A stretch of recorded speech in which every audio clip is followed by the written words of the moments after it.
Hi friends, Suzanne here. Welcome to another Wildcard Wednesday video on my YouTube channel and blog. For today's project, I am featuring the Friends for Life bundle, as well as the Full of Life designer series paper.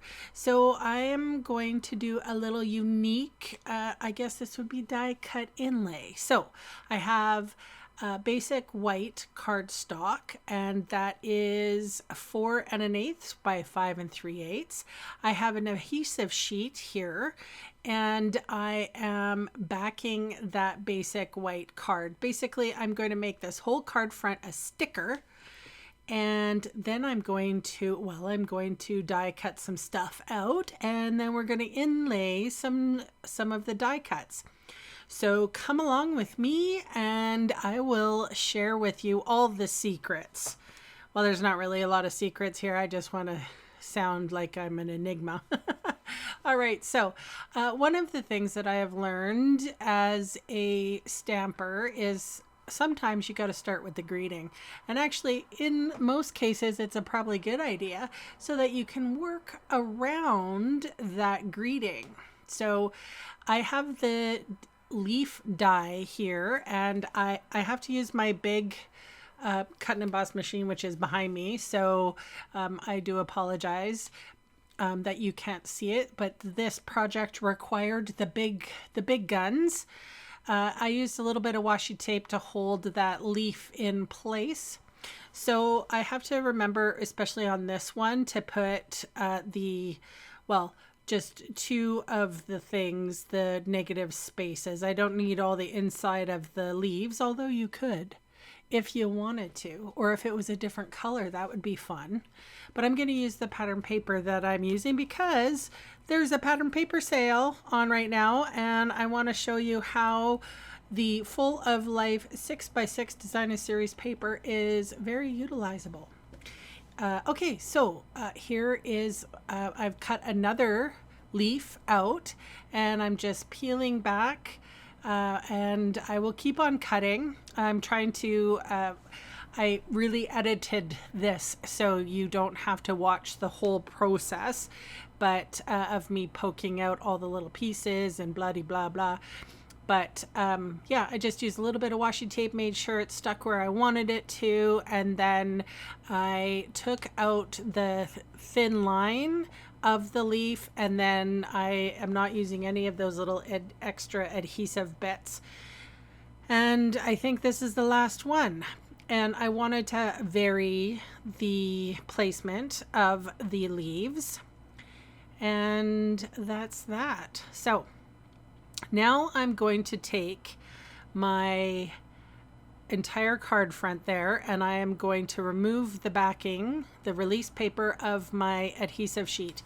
So if you guys have a die cutting machine and you don't have an adhesive sheet, this is something like, it was a game changer for me because it opens up a considerable amount of different techniques, and this technique, this inlaid die cut, is one of them. It doesn't really work that well with glue. You get glue all over the place.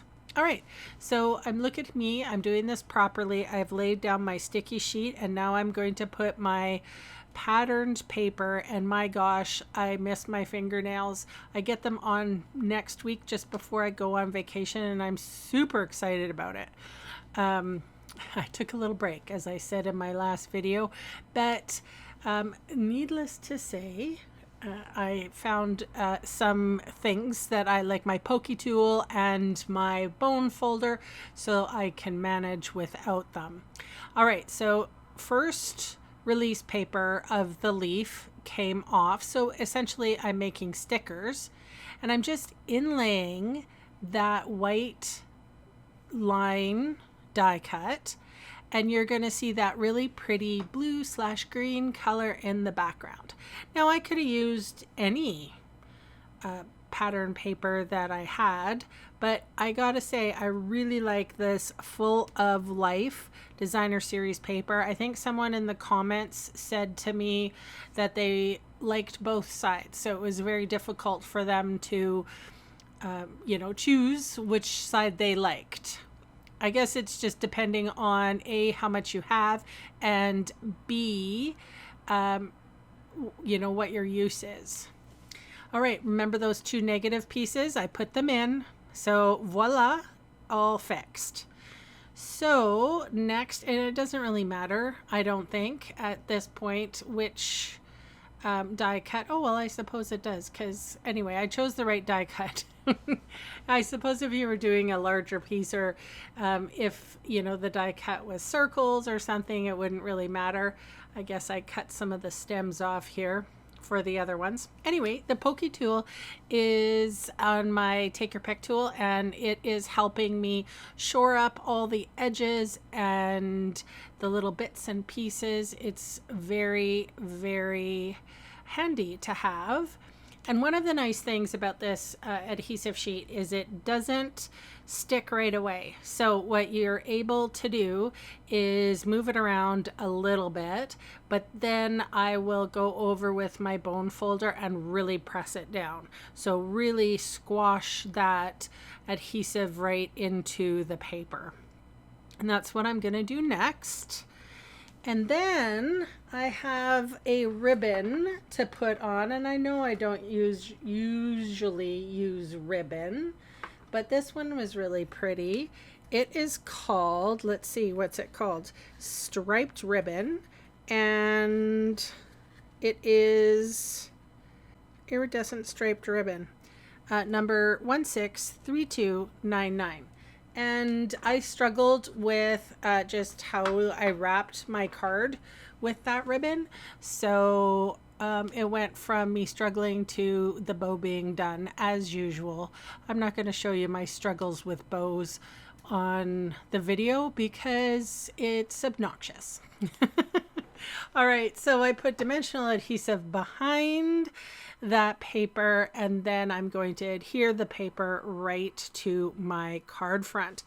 And then I'm going to use some really pretty iridescent sparkle gems, faceted gems.